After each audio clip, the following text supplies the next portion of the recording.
Poesia na roda aí, quem chegou é bem chegado. Vamos que vamos, estamos aí. Vamos bater esse papo então. É hoje, chegou a hora. Agora é a Bora! nossa vez. Swing, barroco, balanço. Sou Paporiqui, Vai ser assim, ó. mastigador.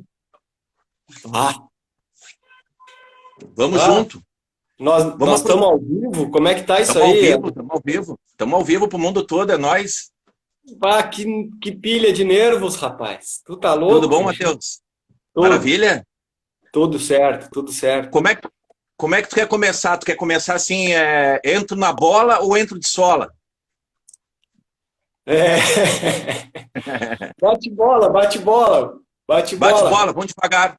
Vamos devagar, então. Vou começar assim, ó. A gente vai batendo um papo legal, a ideia é a gente falar sobre esse livro maravilhoso aqui, que fala, né, de certo modo, também de poéticas negras no Rio Grande do Sul, sob o ponto de vista da canção, né? E vai falar também como um elemento afrodiaspórico, né? A gente pensar essas matrizes de África, o modo como elas são recriadas, e do mesmo modo, isso daqui entra aí dentro. Tá? Então eu pergunto algumas coisas, tu pergunta também, vamos que vamos, para a gente aproveitar ao máximo o tempo.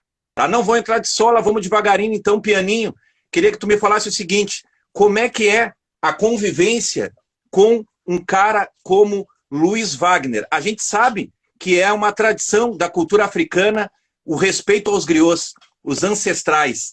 Né? E a gente tem essa dádiva também, né, aqui no Rio Grande do Sul, de ter convivido com grandes figuras, né? No âmbito aqui dos tambores, a gente pode mencionar, né, o seu Faustino, lá de Mostardas, Tavares, a gente pode mencionar, sem dúvida alguma, Giba Giba e toda a linhagem do Supapo, a gente pode lembrar de Rubens Santos, a gente pode falar de Lupicínio, uma série de griots que nos trouxeram aí uma série de ensinamentos. Eu queria que tu falasse um pouquinho sobre isso, a tua convivência, que eu sei que tu foi um cara muito próximo do Luiz Wagner e bebeu naquela fonte. Luiz Wagner, o griot, é tudo contigo.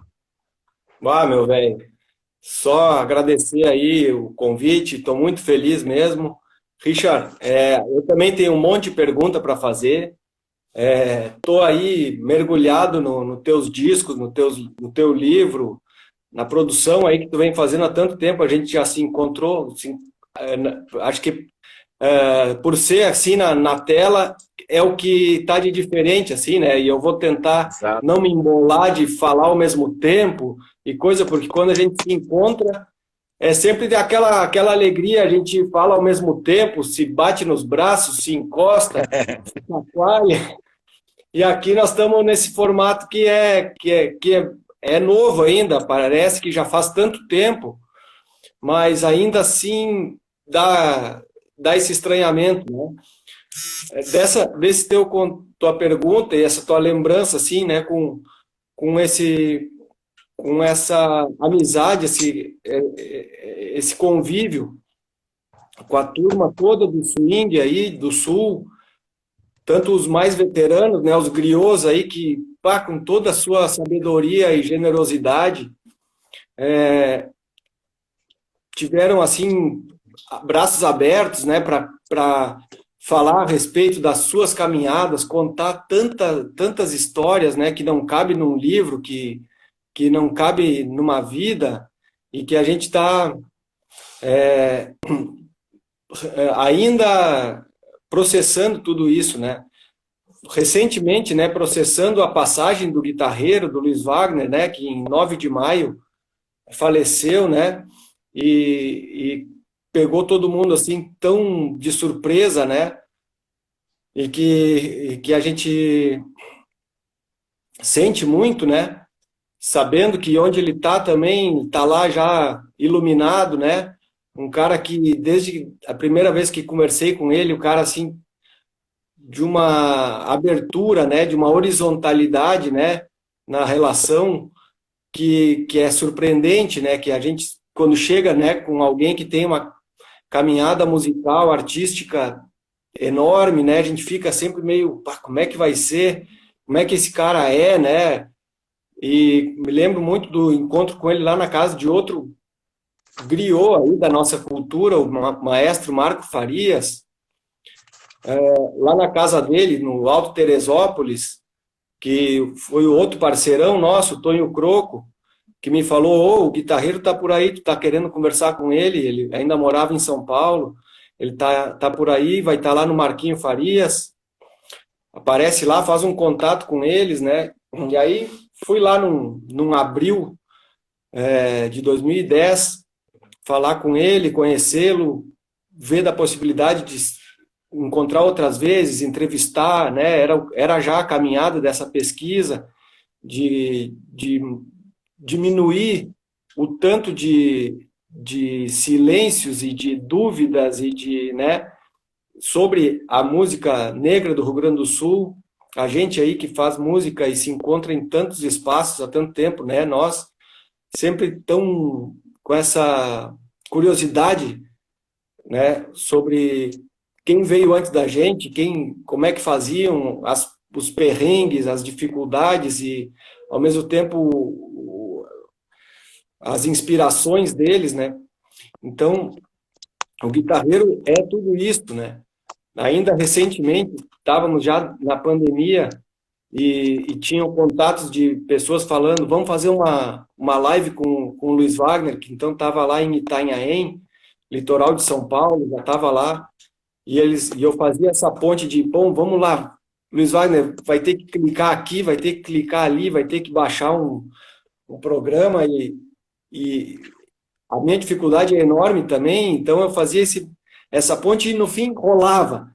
Ele chamava um vizinho, o vizinho estava do lado ali, ajudando a clicar, e sempre eram ótimas conversas, né? Falou também de tantas vozes aqui da cidade e que estão nessa tribo guerreira do swing do sul. E eu lembro da turma do Pau Brasil, né? Com quem eu Pau Brasil. também...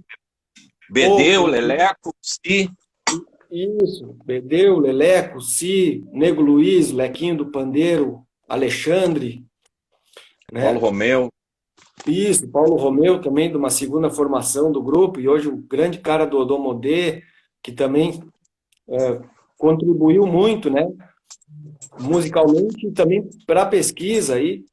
Então esses caras, quando a gente ia conversar, era sempre...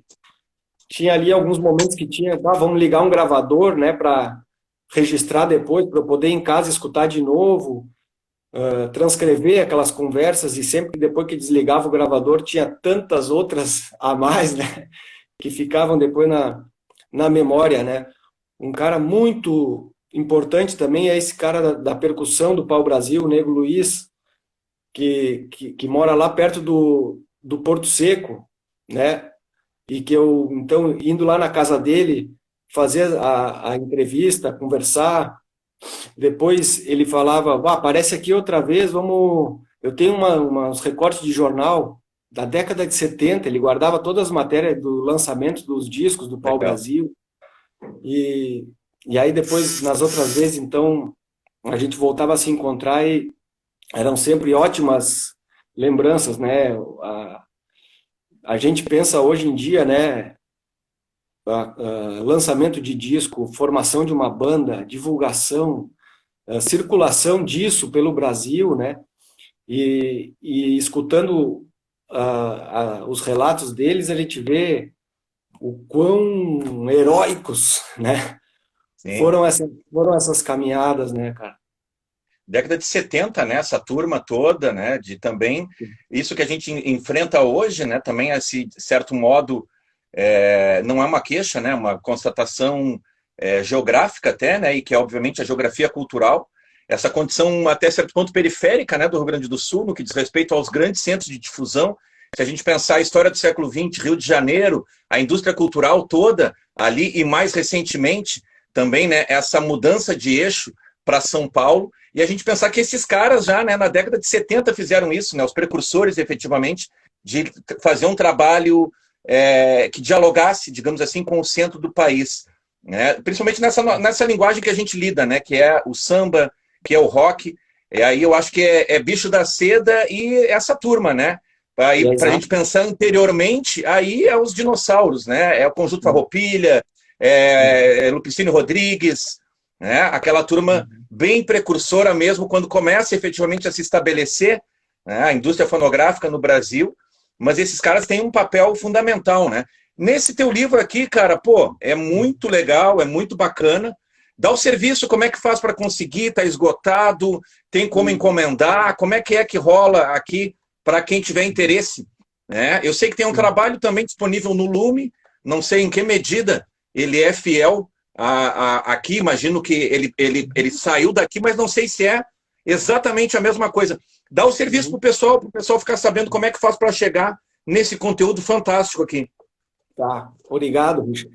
Eu estou com os livros porque esse trabalho então foi de 2009, 2011, pela URGS, né? O Lume é o repositório lá das teses e dissertações da URGS, está lá com o nome de Swingueiros do Sul do Brasil, uma etnografia musical nos becos, guetos, bibocas e bares de dondocas de Porto Alegre, né? Que legal. Porque pega também esse período dos anos 2000 que o swing samba rock se espraiou assim na cidade, virou uma febre, né? A cidade baixa, mesmo os bairros nobres, né? Tinham esses monte de espaços em que essas bandas e os descendentes, os que seguiram, né? Casa da Sogra e companhia. Exatamente. Então ocuparam esses bares de dondocas e os becos, guetos e bibocas é de uma letra do Luiz Wagner, né? Do Homem Rasta, um disco dele dos anos 80, que ele fala disso, né? Tirando a cultura das tocas, né?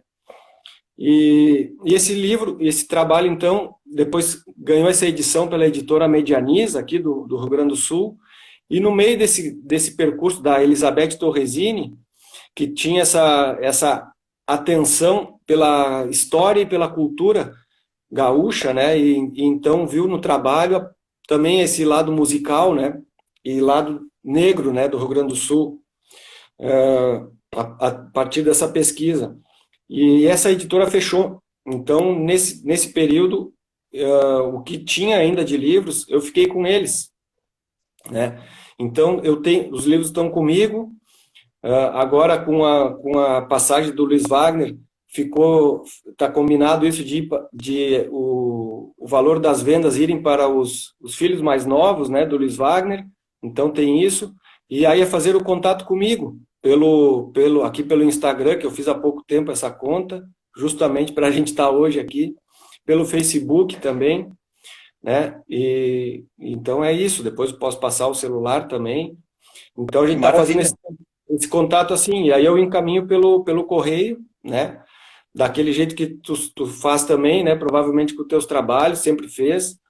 E então é assim que a gente está fazendo. Do centro é bem isso mesmo, Richard. Mas me fala daqui, ó. Deixa eu trocar daqui. Isso. Como é que tá de distribuição? Cara, tá indo bacana, tá indo bacana. A gente tá com esse apoio todo, né, da Escola de Poesia. Não tô te ouvindo, Richard. Ouvindo agora? E agora? Melhorou? Não. Alô? Alô, que estranho, porque para mim tá legal. Alô, pequeno problema. Alô, segue ouvindo? Alô, eu estou ouvindo, eu ouço bem. Alô, e aí, que passa? Alô, que estranho, porque para mim tá normal aqui, tá tudo certo, não sei o que cortou. Enfim. Botei um fone aqui. Não, para mim tá normal. Então de repente é contigo, porque eu tô ouvindo bem aqui. Então, tava falando aqui do Supapuriqui. A Nathalie tá ouvindo nós dois. Vou seguir aqui. E aí o Supapuriqui, lançado com a Escola de Poesia, né, e que tá aí, fazendo um caminho, percorrendo um caminho legal já. Esse livro foi pensado, né, em 3 partes. A parte do audiobook, que foi a parte inicial, e depois a parte da cópia física, que seria o segundo momento. E aí, num terceiro momento, que vai ser isso daqui, né? Tambores e voz, né? A leitura dos poemas com os tambores também, né? Então, o livro já está aí, né, ao longo de 2020, final de 2020, 2021 seguindo, e a perspectiva para esse ano é muito boa, assim, estou bem feliz com essa dimensão, né, de lançar um livro físico, né, poder colocar isso na rua, né, e trazer esse conteúdo aqui nessa perspectiva das tamboralituras, né, a roda de tambor, como esse espaço também em que se materializam as poéticas negras, né? E aí a gente pode pensar nessa roda de tambor, essa roda de tambor tanto numa roda de capoeira, por exemplo, né? Assim Alô, como... tu me escuta, Richard? Eu escuto bem. Poxa vida, cara. E aí, essa roda de tambor, a roda de capoeira, a roda de samba, Eu vou sair né? e vou retornar. Isso, o slam, o rap, tudo isso, de certo modo, são esses espaços, né, das poéticas orais, né? Então, pensar essas poéticas orais, né, a roda de tambor, a capoeira, a roda de samba, né, esses lugares em que essas epistemologias negras circulam, né? E principalmente pensar também nessa permanência dessas poéticas subterrâneas vindas de África e de como elas estão entranhadas aí na cultura brasileira. Então, o Supapuriqui vem nessa dimensão, na dimensão também de trazer esse conteúdo, que é um conteúdo inicialmente oral, inicialmente verbalizado, e que na sequência ele ganha essa dimensão então da página escrita, né? Um poema para ser falado, um poema para ser materializado ao som dos tambores. Então, estava falando aqui, Matheus, né, dessa popularidade do Supapuriqui, né, que eu coloco como parte daquilo que eu venho chamando de tamboralitura, né, a roda de tambor como um espaço, né, de materialização de poéticas negras, né? Aí, numa roda de tambor, a gente pode pensar capoeira, a gente pode pensar a roda de samba, a gente pode pensar a própria bateria de escola de samba, que também é um lugar, né, onde tem ali epistemologias e saberes negros, né? A gente tem aquele trabalho fantástico da Luciana Praz, né, falando dos saberes musicais numa bateria de escola de samba. Então, pensar também isso, né? Que poesia é essa que é feita ao som do tambor? E, obviamente, pensando na roda de tambor, é inevitável, né, a gente pensar no aspecto ritualístico, né, nas congadas, por exemplo. Se a gente pensar na matriz banto, vamos lembrar das congadas. E se a gente pensar na matriz iorubá, no Rio Grande do Sul, é o batuque de nação Oió e Jexá, né? O batuque de nação Oió e Jexá de Mestre Borel, né? O batuque de nação da Mãe Santinha, o batuque da Mãe Apolinária, né? O batuque do Antônio Carlos de Xangô, né? E de toda essa etnomusicologia também, a etnografia que foi atrás disso, Norton Correia, Reginaldo Gil Braga, Ari Pedro Ouro, antes até, né, o Roger Bastide passou pelo Rio Grande do Sul também olhando para isso. O próprio Dante de Laetano também levantou. Então, pensar esse lugar, né? Bom, uma roda de tambor, que poesia que aparece ali. E aí eu me deparei com isso, me deparei com os oriquis, vendo nos terreiros, né, aqueles cantos em Iorubá, né, são cantos de exaltação, são cantos de louvor aos orixás.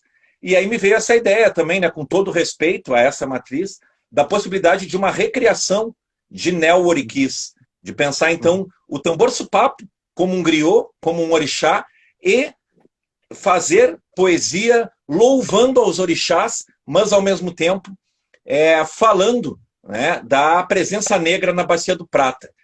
Estou falando bastante, já vou passar a bola de novo para ti. Eu quero que tu conte uma história que eu achei fantástica, que eu me orgulhei muito, né, de ouvir isso de ti, que é como é que é essa história que tu pegava o Supapuriqui e transformava ele num supaporiquinho e fazia a leitura disso para o teu filho na hora de dormir. Na hora de botar o piá para dormir, o cara trazia essa nitroglicerina pura aqui, e tu falou que era algo bem peculiar do modo, né, como o teu filho reagia. Conta para mim como é que é isso, conta para a gente aí essa experiência.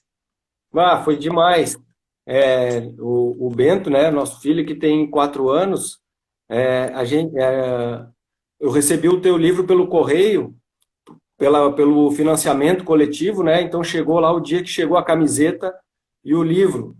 E aí era ali para ele estava ali com 3 para 4, no meio chegando uma encomenda, na cabeça dele tudo é presente para ele, né? Oh, para mim, isso aqui é para mim, né? E ele estava ali com uns livros e com umas coisas, e bom, esse livro aqui é para ti também, vamos embora, nosso presente chegou, vamos lá, daí, e tem sempre aquele momento de hora de dormir, vamos contar uma história, vamos contar algum caos, inventar uma história, às vezes ele fala história de boca ou história de livro, né? Então, às vezes é história de boca, que daí é contar alguma coisa de eu quando era pequeno e coisa assim, ou história de livro.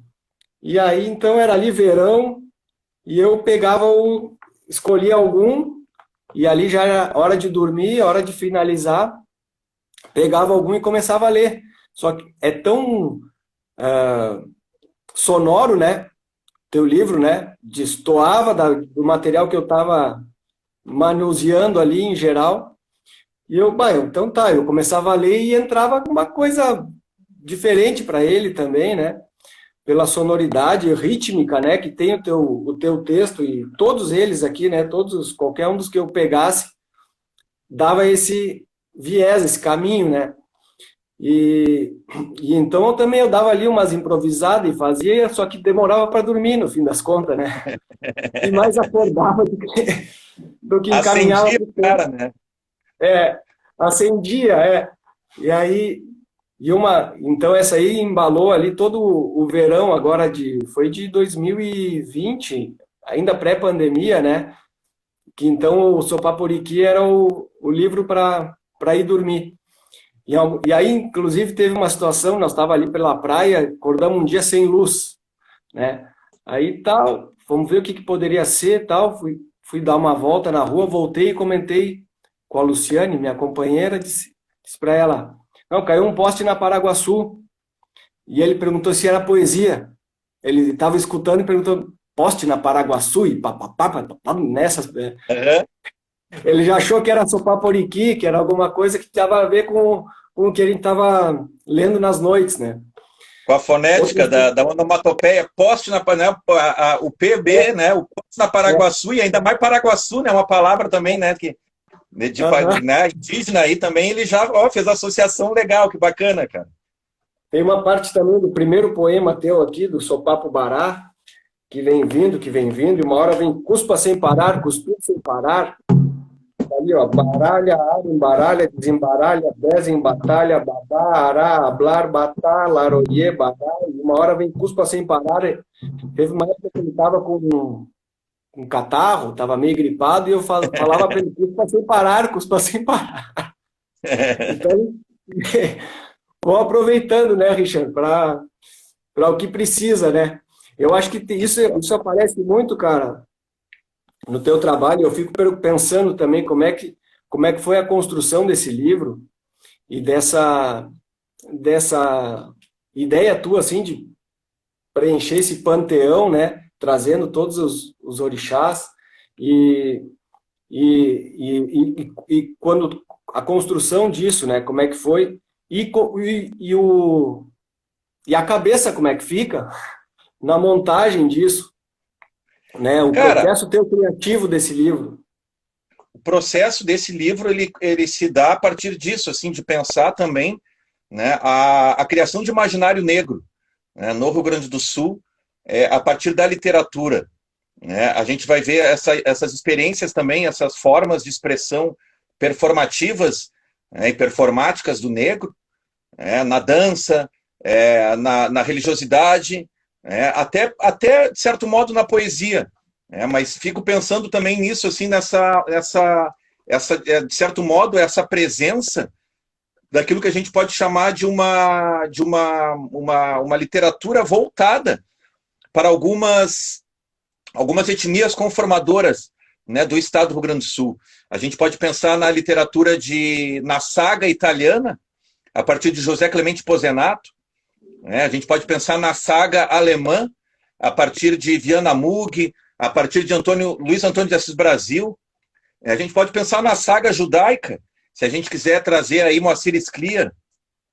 E, historicamente, digamos assim, eu pensava nesses termos, não na expressão através do romance, mas nessa perspectiva de uma criação de imaginário histórico negro. Uhum. Então, o livro, sim, tem essa pretensão de contar poeticamente, né, a chegada do negro no Cone Sul, né, os primórdios da ocupação desse espaço a partir, né, após a chegada dos povos originários, digamos assim. É isso que a gente entende na história do Brasil, ou até do Uruguai e da Argentina, né, como o período colonial.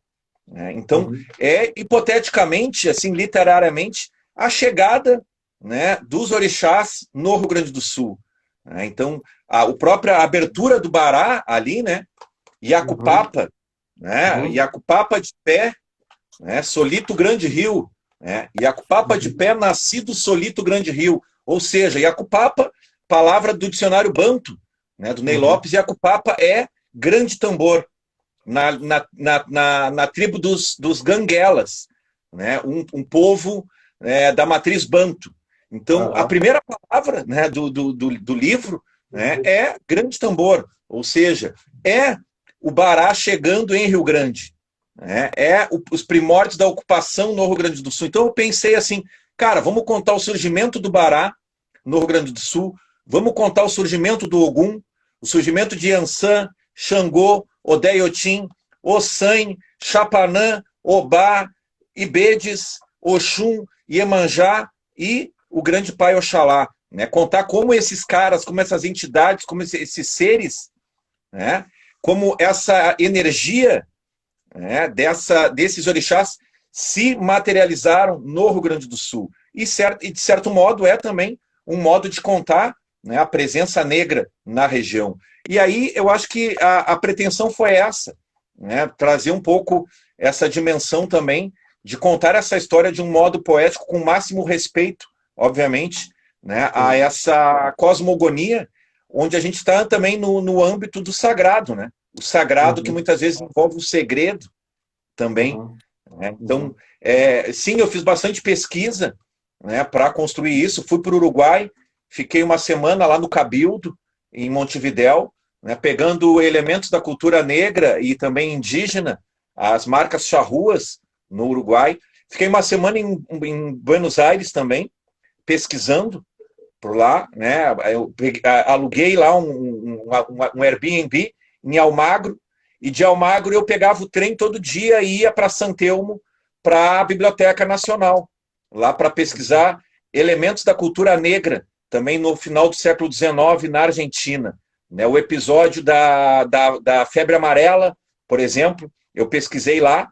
Né? Para quem não sabe, um surto de febre amarela no final do século XIX, em Buenos Aires, e Buenos Aires na época era Santelmo e o centro, e a Boca era a periferia da cidade, né? Era onde ficavam os negros. E aí dá uma epidemia, né, da febre amarela, e os grandes estancieiros levam as famílias para os arredores de Buenos Aires, né, para San Isidro, para Bécar, né, e deixam os negros trancados na Boca, porque não era para os negros saírem de lá, porque para que a epidemia não se espalhasse. E os negros que tentavam sair eram mortos a tiro. E pela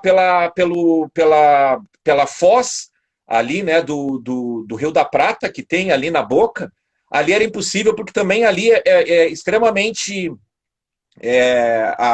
profundo aquilo ali, e não é algo que dê para sair a nado. Né? Então, é um episódio da história da Argentina, né, que mostra, de certo modo, também, primeiro, a presença negra na região, né, a presença negra na construção, e também já, né, essas marcas, digamos assim, desse racismo, que a gente sim precisa falar, né, presente já no século XIX, e que a gente vai ver depois na gênese dessa história do tango, né, de contar o tango como uma matriz europeia, como uma matriz italiana, como uma matriz judaica, enfim, né, etnias que fizeram parte dessa formação cultural da Argentina, relegando, né, escamoteando, escondendo a presença negra. Então, acho que a obra vai um pouco nessa direção de trazer poeticamente, e aí como esse episódio da febre amarela, eu acabei, até pela questão da cor amarela, acabei botando lá na Oxum, né, no Sopipa Oxum. E assim eu fui construindo, né, pesquisando e pensando, tá, mas isso aqui entra dentro do arquétipo de qual orixá? Né? Peguei muita coisa do candombe, a gênese do candombe, né, uma manifestação negra em Montevidéu, por exemplo, a mama vieja, né, um ritual matriarcal de origem banto, né, o escobeiro, né, que também é uma personagem do candombe, o gramijeiro na história do candombe é uma personagem mítica, que é o cara que lida com as ervas, o veneno remédio, é o cara que sabe fazer o chá, é o cara que sabe, que tem o contato com a natureza e que sabe fazer o remédio e que sabe também fazer uso dessa ancestralidade para quando ele quer construir um veneno, ele sabe fazer também. E aí pensei nisso, bom, mas isso o gramijeiro, gramija, né? Gramija como erva, né? A graminha, né? O gramijeiro é, de certo modo, o Ossan, o cara, né, o orixá, que lida também com essa dimensão, né, com a dimensão de lidar com as ervas e saber também as medidas para o que é remédio e para o que é veneno. Então foi assim, cara, pesquisando elementos da história do Rio Grande do Sul, né, fazendo referências, a gente troca uma letra, né? Referência, reverência, reverenciando Oliveira Silveira, Ronald Augusto, né? Personagens da história negra e indígena, do estado do Rio Grande do Sul, para a gente também sair um pouco desse olhar demasiadamente eurocentrado, né? De pensar a construção do Rio Grande do Sul, principalmente essa construção cultural, demasiadamente centrada nessa dimensão europeia, né? De valorizar a colonização, o processo de branqueamento do final do século XIX, com a chegada dos imigrantes italianos, alemães, etc., que também construíram o Rio Grande do Sul, mas que antes deles estavam aqui os negros e os indígenas também, né, para contar essa história também, essa cultura do Rio Grande do Sul desse modo. E eu acho que isso também vai na direção de a gente pensar a figura de Oliveira Silveira, por exemplo, um cara de Rosário do Sul, Touro Passo, né, um negro no interior do Rio Grande do Sul, lidando também com esse conteúdo negro, e também a gente pode retornar ao Luiz Wagner, né, figura de Bagé, né, o negro na campanha, o negro no Pampa, né, essa coisa que parece excludente, né, pensar esse elemento da cultura gaúcha, e aí eu vou para além do tradicionalismo, estou pensando na cultura gaúcha, a cultura do andarilho, a cultura do cara que andava pela Pampa, pelo Rio Grande do Sul, pelo Uruguai, pela Argentina, pelo Paraguai, e aí a gente vai ver que essa figura também era uma figura negra, também haviam negros, né, nessa dimensão. O Ney Lopes fala, por exemplo, dos negros pajadores, né? O Martim Ferro, do Hernandes, vai trazer também, né, a pajada, essa poética de improviso, também havia a presença negra de forma muito marcante ali. Então eu penso a região, né, com a conformação, com a indesmentível presença negra na construção econômica. E obviamente que a cultura ela vai mostrar isso, e é isso que o Sopapuriquim procura trazer de um modo poético, né? Então é mais ou menos por aí. Tem muita coisa, porque tu contando isso, eu estou lembrando também das versões declamadas dos poemas que estão no YouTube, né? Com vozes femininas, e que tem alguma delas que lê e que é argentina, ou que tem o sotaque. Acho que é esse poema que fala da boca e que traz um pouco de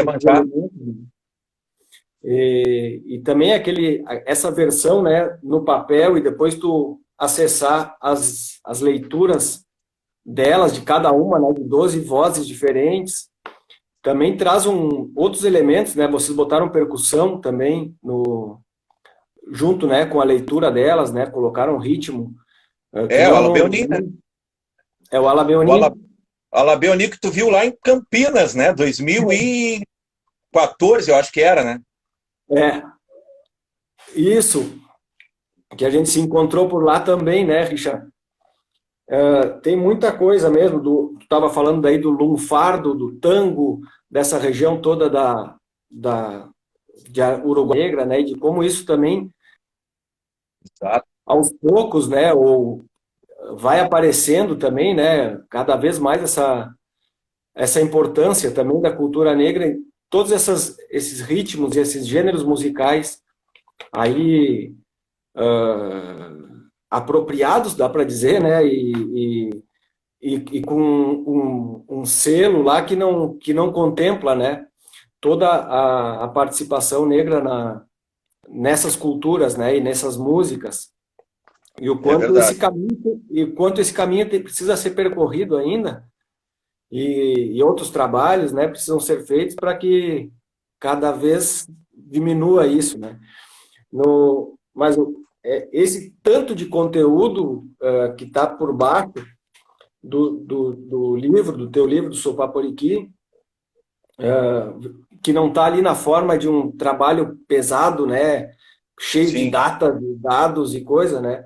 A importância disso também, né? De tu usar o teu pé na poesia para trazer esse monte de elementos que vai fazendo parte dessa bibliografia local e, e trazer temas assim, né, que são dessa importância. Do Luiz Wagner, tu estava falando também, ele fala do pai dele, né, do avô dele, também, né, que também dessa mesma região aí de Bagé, que fica a quilômetros, poucos quilômetros da fronteira, né, então, ele fala daí de memórias de infância, né, falava do bandoneon, e que o pai dele também tinha as típicas, né, essas big bands que tocavam um aham, pouco de tango, um pouco para atender cada público, né, em Bagé, em Dom Pedrito, em Santa Maria, né, então como isso é presente. Aí trazendo para Porto Alegre, trazendo para, a gente tinha falado antes também do pessoal do pau-brasil, do pessoal do swing, do samba rock, que na década de 70 foi para lá, e que o Luiz Wagner foi antes ainda, foi em 66 sim. para lá, né? Com uma banda ainda com uma pegada na onda Iê, Iê, Iê, Jovem Guarda, Os né, com os braços.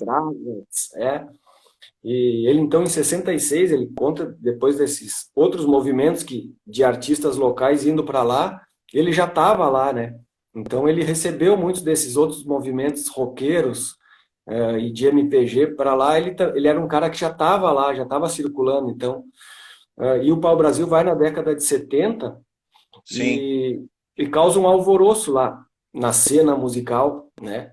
O Luiz Wagner então já tinha 2 discos solo lançados, já estava com gravadora, com contrato, e ele consegue que o Pau Brasil grave o seu primeiro disco lá. E eles se aproximam dessa turma toda, o Trio Mocotó, Originais do Samba, Jorge Ben, Bebeto, né? E contam, então, né, o Negro Luiz, então, que eu estava falando antes, que é um dos integrantes do Pau Brasil, contava isso, que em alguns momentos eles diziam, mas como assim um grupo de 6 negros vindo de Porto Alegre fazendo samba? Os contratantes não vão entender. Falem que vocês são baianos, falem que vocês são de... Mas do Rio Grande do Sul ninguém vai entender. Então, para tu ver como, né, poderia ser em 2020 também, ainda, né? Exato. O As Alabê coisas se passou por isso. movimentam. É. O Alabê, Vocês o Alabê, passaram por isso. de certo Uhum. modo, chegar nos lugares e os caras, um grupo de música do Rio Grande do Sul, né? Negra do Rio Grande do Sul, os caras, te juro, teve lugares que a gente chegou que foi gente, né? E que imaginava, vai vir os caras tocando de gaita, bombacha, negros Uhum. fazendo música gaúcha, porque a ideia, né, do gentílico gaúcho leva Uhum. apenas para um caminho, né? Mas eu fiquei Uhum. pensando aqui nisso tudo, Matheus, que tu falou, nessa coisa do samba rock, do Wagner aí, do Bedeu, do Jorge Ben, Marco Ribas, o próprio Seu Jorge, se a gente quiser pensar, né, atualmente, dentre tantos outros, né, que vão Uhum.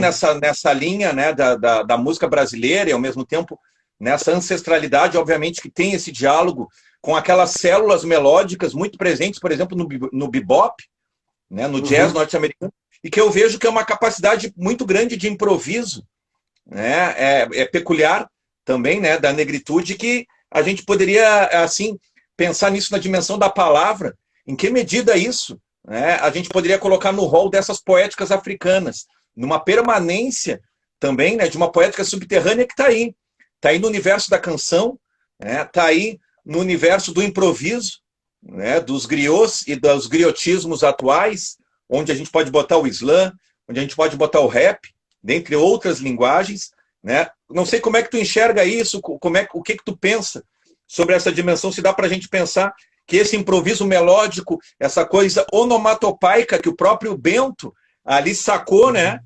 Poste na Paraguaçu, né? Essa coisa de dar com um pouco a musicalidade que vem também já nisso, né? Numa combinação de palavras e nesse, né? Como é que é o Sculibindum, né? Do Jorge Ben faz bastante isso, né? Como é que é o apelido que chamavam ele, né? Tem alguma coisa assim com Babulina, né? Que é esse né? Esse essa coisa desse badauê, né? Que os baianos são tão mestres nisso também, né? E se dá para a gente imaginar que isso é parte de uma poética, de uma permanência, o que tu acha disso? Porque eu acho que tem esse elemento também aí, né? Desse lugar, desse contato. Estamos dentro do sistema tonal, uma ideia europeia, né? Mas tem essa ritmação dessa palavra. O que tu pensa um pouquinho sobre isso? Tu que é um cara também que trabalha com a Funkalister, né? Trabalha nesse universo também de diálogo com a música, com a black music norte-americana, né? Pois é, cara. Tanto, né, tem muito conteúdo de letra, né? Todas essas obras do Bedeu, a discografia deles, do Pau Brasil, do Luiz Wagner, mas tem tudo isso também dessa rítmica poética, né? Marco Ribas, que tu comentou também, né? No Zamba Bem, né? Que depois ele, numa outra versão, ele botou uma letra, mas que muitas vezes não necessariamente precisava ter uma letra, tinha mais era uma necessidade de colocar, né?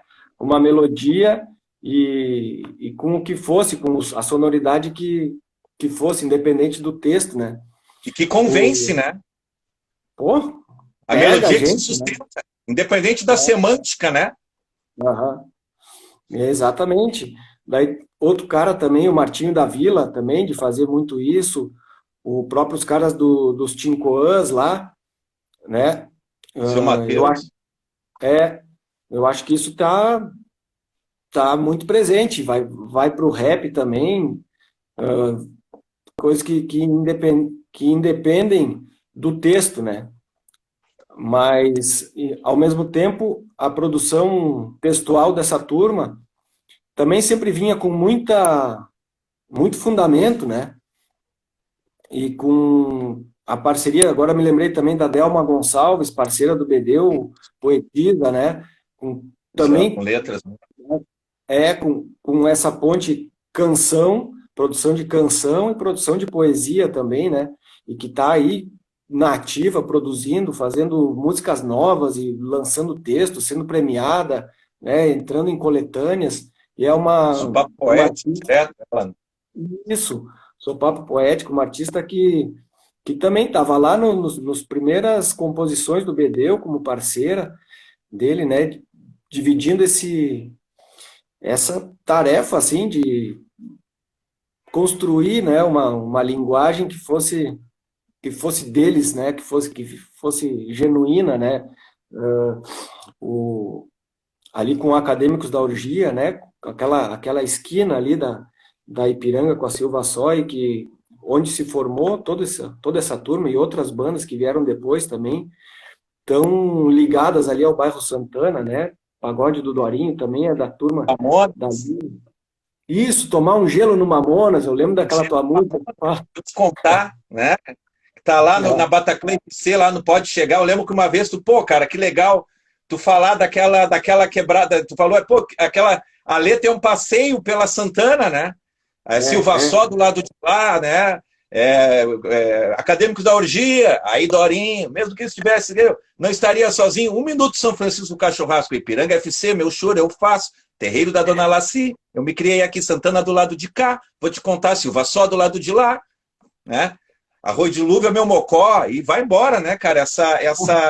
A riqueza né, também desses territórios negros, algo que tu pesquisou bastante no teu livro também, né? Os clubes negros, né, como um lugar também, né? Não só as escolas de samba, mas também os clubes negros, né? Como lugares de conformação e de expressão dessas formas de música negra vivas, né? Ainda hoje, no final do século XX, início do século XXI, né? Os territórios negros também na cidade de Porto Alegre. Acho que isso também é um grande mérito, né, dessa obra aqui, né? Que eu considero uma das grandes referências. Se a gente pensar, a gente até comentou um pouquinho antes aí, né? Na nossa reunião de roteiro para a live, os guris tão chique, eles fazem reunião de roteiro da live, né? De uma fala do Juarez Fonseca, né? No início.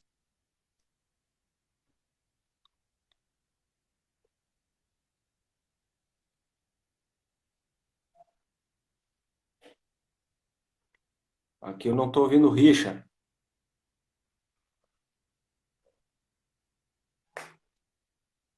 Juarez Fonseca falando, né, dos territórios negros no Rio Grande do Sul, né, e ele falava disso, né, das matrizes da música negra, né, falava da matriz do Bedeu, né, do Luiz Wagner, né, do samba rock, e que tinha Ultraman como uma referência, né, contemporânea. Falava desse braço da música negra do litoral, né, o Maçambique, os Quicumbis, os ensaios de pagamento de promessa, né, e também, né, falava daí, né, de Caco Xavier, Catuípe, Ivo Ladislau, toda essa referência também, esse braço da música negra ancestral e que se mostrava também viva na contemporaneidade. E falava ainda, né, da matriz do Supapo, né, Giba Giba, o cara que teve, né, essas duas dimensões, né, a dimensão do Supapo ancestral, o Supapo charqueador, né, o Supapo pelotense, como essa referência, né, dessa ancestralidade, ao mesmo tempo dessa referência histórica da charqueada, e ao mesmo tempo um cara que é o Supapo da escola de samba. Então no Giba a gente tem ali o Supapo como esse elemento de MPG e de escola de samba, né? E aí, nesse sentido, esse livro é uma referência, né, por trazer essa dimensão aí do samba rock, assim como esse livro aqui, recentemente chegado aí à praça, o Supapo Contemporâneo, do mestre José Batista, lá de Pelotas, fala de forma magistral desse braço aí, né, importantíssimo da música negra, da presença negra no estado do Rio Grande do Sul, que é a história do Supapo, o grande tambor charqueador. Então, é nessa linha aí também, né, de pensar esses braços da cultura negra e de como eles se apresentam vivos, né, hoje, né, na música feita atualmente no Rio Grande do Sul. Falamos de Bataclan e a gente já se conhece há bastante tempo, né, desde a década de 90. Fomos colegas, né, na URGS, lá na década de 90. Queria que tu falasse de uma coisa que eu acho bastante curiosa e que já mostrava, à época, o teu sentido de inquietação, de pesquisador. Um cara que realizava, a gente se encontrou uma vez tocando na ESEF, numa festa lá, na ESEF, com a banda Caos do Porto, e os Melara, tu tocava contrabaixo, eu também tocava contrabaixo, né? E aquela coisa de adolescência, tu vai ver o show de uma outra banda, tu bota a lupa naquilo que tu tá fazendo, né? Então, mas o cara toca pra caramba, né? E eu ali todo rude, todo grosseiro, né? Mas enfim, fazendo. E eu queria que tu falasse dali já, início dos anos 2000, como é que foi aquela tua experiência, né, com o mestre Sandro Gravador e mestre Alessandro Brinco. Tu fizeste uma gravação, uma captação na quadra da escola de samba e colocou isso num disco, né, do Relógio de Frederico. Né? Como é que foi isso? Como é que surgiu a ideia? O que te chamou a atenção nesse universo da escola de samba a ponto de tu colocar dentro de um disco, né, do Relógio de Frederico, que era um trabalho experimental, né, um trabalho diferente, com uma música, talvez já uma música, né, que a gente poderia dizer do século XXI, né, a coisa da música talvez minimalista, talvez o atonalismo em alguns momentos, nessas dimensões já mais contemporâneas, mas que ao mesmo tempo era um trabalho extremamente instigante, que era uma galera, era um combo. Sei lá, era uma turma, olha, para show daquela banda, tinha que reservar um micro-ônibus, porque uma van não dava, era um bando. Né? E esse bando se dividia também em Chumbo Grosso, em Faskner, né? Aristóteles de Ananias, tu encontrava o batera que estava aqui, estava lá também, o outro que estava tocando sopro aqui, estava tocando lá. Enfim, fala um pouquinho aí do Relógio Frederico e dessa experiência de pesquisar essa percussão negro-gaúcha que acaba indo para o disco do Relógio Frederico. Tu também tinha sempre esse gosto de ter banda grande, né? E acho que tem a ver também com a vontade de se misturar, né? De se embolar, de estar de bando mesmo. E eu me lembro que era sempre isso aí mesmo, 9, 12, 15 integrantes. Às vezes uns não tocavam nenhum instrumento, mas eram da banda, estavam ali pensando junto como é que ia ser, a coisa do palco também, né? O que a gente pode inventar, né? Aquela doideira, né, daquele momento, de querer falar alguma coisa, né, dar algum recado, colocar. E acho que os relógios de Frederico, o Bataclan, tinham isso bastante mesmo, de ser gente de vários lugares, vários tipos de som, várias praias, né, praia do teatro, praia da poesia, praia da música, né. Lembrando os Melara, lá e do Caos do Porto, acho que era 95, 96, um outro cara que a gente conheceu, talvez tu conheceu naquele dia também, foi o grande Jatair, que é um cara historiador e que depois foi produtor dos projetos Cultura 1230 lá da URGS, e aquele show na ESEF era um evento de um seminário, um congresso da educação física, que nossas bandas foram lá fazer um som, né? Isso aí. E depois eu escutei os Melara também com Chinelês, numa coletânea, né?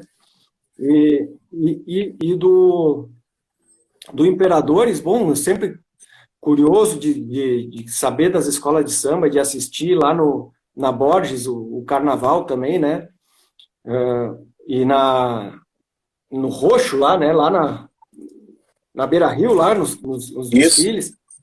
Mas, então, quando a gente conseguiu um financiamento do Funproarte para aquele primeiro disco da banda, era lá 99, 2000, tinha a música que tinha a participação, a ideia da participação da bateria de escola de samba, que daí eu falei contigo e a gente conseguiu lá o contato com o Brinque, o gravador, né? Os mestres lá naquele momento lá do Imperadores, era de fazer umas músicas de viagem de tempo de criança também. Que eu sou ali do bairro da Intercap, e ali era sempre a gurizada batucando e cantando alguma coisa em cima. E eram umas músicas que não tinham muita pretensão de virar música, era antes de ser músico, e aí era a ideia daquele afã de botar toda a vida no primeiro disco. Não, tem que ter um espaço para caber as músicas com aquela gurizada lá, né? Que depois ninguém virou músico, mas era para ter aquele momento. Então, e era sempre nessa levada carnaval, né? Então, era de botar lá tinha que ter o registro da sonoridade da escola de samba. Depois, na hora de mixar, na hora de finalizar, tava essa doideira também, essa cachaça do atonal, do ritmo quebrado, né? Então, dentro do estúdio, depois de ter captado lá, né, fomos lá no ensaio, num domingo de manhã, junto com o Thomas Dreyer, que tinha um equipamento, conversamos lá com eles, né, a única coisa que o gravador me falou foi, tu não vai passar isso para nenhuma outra bateria de escola de samba. Nós estamos saindo para o carnaval e nós temos umas viradas aqui que não é para os caras saber. Eu não pode deixar ninguém para isso. Tu não é de uma outra escola, né, alguma coisa assim. E aí, então, depois, com o registro do material do ensaio, que era o ensaio só da bateria, né? Aí a gente recortou, colocou, sobrepôs, né? E botou junto a melodia lá e a letra. Então, ficou tudo meio... Ficou aquele choque, né? Que até depois, mostrando para eles, né? Os mestres de bateria, eles falaram, pô, mas atravessou isso aqui, nós não tocamos isso. Ficou embolado isso aí. Mas era o momento, né? Era o momento, e ficou muito bacana, porque era isso também, a possibilidade de levar para um outro modo também de enxergar aquilo. Eu achei muito legal, porque tem sim os embaralhamentos, tem umas sobreposições, mas eu acho fantástico aquilo, porque eu estava naquela bateria, eu desfilei lá em 99, 2000, até 2002 eu estive na bateria do Imperadores ali, e depois eu olhava aquilo e, cara, era escola de samba dub, era a escola de samba, entende? Sampler, a coisa se misturava, eu achava aquilo fantástico, achei muito legal, assim, né? Realmente há um estranhamento, mas sim, era a ideia, né, desse estranhamento, né? Então, também para quem quiser procurar aí, né, Relógio Frederico, né, um dos trabalhos do Matheus. A gente está se aproximando do final, meu velho, e eu queria pegar um pedacinho aqui, né, do teu livro, na página 77, e se tu quiser pegar aí na 45 do Sopaporiqui, tá? Ali onde diz Praiana, Rua é da Praia, né? O Supapo pisou na lama do dilúvio, página 45, e eu vou com a 77, vou ler um pedaço aqui, e a gente vai ver os diálogos aí também, Sopaporiqui, né? E Swing, Samba Rock, Balanço, tá? Eu leio um pedaço aqui, e tu vai daí da página 45 do Sopaporiqui, ali pela metade, ali onde diz Praiana, Rua é da Praia, né? Que tá aí as referências. Então, ó, página 77, Swing, Samba Rock, Balanço, a gente vai se aproximando do final. Essa é a live da Escola de Poesia hoje. Eu tive a honra de conversar aqui com o Matheus Mapa, autor desse livro fantástico, parte da história da música negra no Rio Grande do Sul. Para quem quiser adquirir o livro, faz contato com o Matheus direto aí, né? Se quiser fazer contato também comigo, pode fazer, eu passo o contato dele, né? O valor arrecadado está sendo encaminhado para a família do Luiz Wagner também, que fez a sua passagem para o Orum aí ao longo de 2021, mas é um cara que é eterno, né? Com uma obra eterna. E também quem quiser adquirir o Sopaporiqui é através da Livraria Taverna, aí também, e também pelo site da Escola de Poesia, pelo perfil da Escola de Poesia e também direto comigo. Então, página 77, Swing, Samba Rock, Balanço, Bedeu africando no fundo do quintal. Fala literal do Bedeu. Olha eu aqui, rodeado de amigos, registrando esse momento, nos médios, graves e agudos dessa vida, equalizado e de corpo presente, inspirado nos pedágios do dia a dia, vivendo e aprendendo com Luiz Wagner, guitarreiro, irmão, parceiro, Gil Erasmo Carlos, Jorge Ben, Tim Maia, num clima de paz, numa intensa harmonia, valorizando acima de tudo esse meu coração percussivamente sofrido, apaixonado, vagabundo e sonhador. Um abraço louco de especial aos que ajudaram e participaram. Bedeu, encarte do LP de 1983, Africando no Fundo do Quintal, né? E aí o Matheus vai falar depois, o Bedeu iniciou a carreira na gravadora Copacabana, o Bedeu compondo com outros artistas, e o Bedeu que tem um disco chamado África no Fundo do Quintal. Essa é a página 77, e o Matheus vai de Sopaporiqui para a gente encerrar o nosso bate-papo. Bora. Praiana, Rua é da Praia, surdo, gritedo, gritudo, gritodo, sopapo, griodo, futuro, bedi, areal, Ipiranga columpiou o pau-brasil, para fricar no balanço fundo do quintal, madrecita pinta borda garotos, de ouro, beija-flor africantos, beija-campo, força e luz. Bamba beija sim, beija, Ipiranga ri, acha graça, garça branca riacha, sopapinho brinca pôr do sol, só rindo poético. Ibedi aceita bagagem, me beije, mil beijinho, e beijinho odomodê, e beijinho sopipa guria, e beijinho sopapiazito, e dedi, Ih, beijinho. Ih. Que maravilha, meu velho. Alegria imensa a gente partilhar aí, né, os dois filhos aí, né? E te agradeço imensamente, tamo aí, pela parceria, né? Por aceitar o convite. Né?